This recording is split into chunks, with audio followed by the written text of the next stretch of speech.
বিসমিল্লাহির রহমানির রহিম। আসসালামু আলাইকুম। আমি শহীদ মিরাজের বাবার যাত্রাবাড়ি থেকে এসেছি।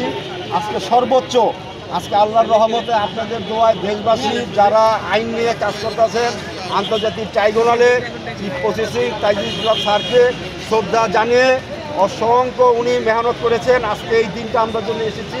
আজকে সর্বোচ্চ যারা 3 জনের নামে আজকে ফাঁসির ধার্য করা হয়েছে, হয় নাই, হবে, সর্বোচ্চ যাতে আমরা মৃত্যুদণ্ড ফাঁসির দায় করে যাচ্ছি। তাই আমি একটা ব্যানারও নিয়ে আসছি শহীদ পরিবারের পক্ষ থেকে, জুলাই যোদ্ধাদের পক্ষ থেকে আমরা সর্বোচ্চ ফাঁসির রায় আমরা চাচ্ছি।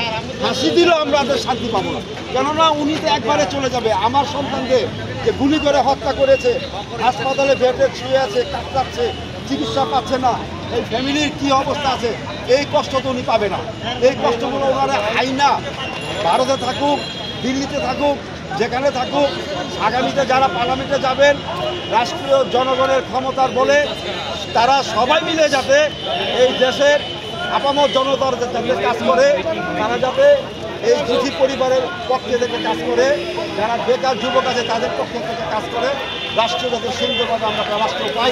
জুলাই 5 আগস্টের রক্ত ধারণ করে যাতে সংসদ ভবনে বঞ্চভাবে থাকে, যাতে এদেরকে স্মরণ করে আগামী দিনগুলো আর আমরা সরকার যাতে আমরা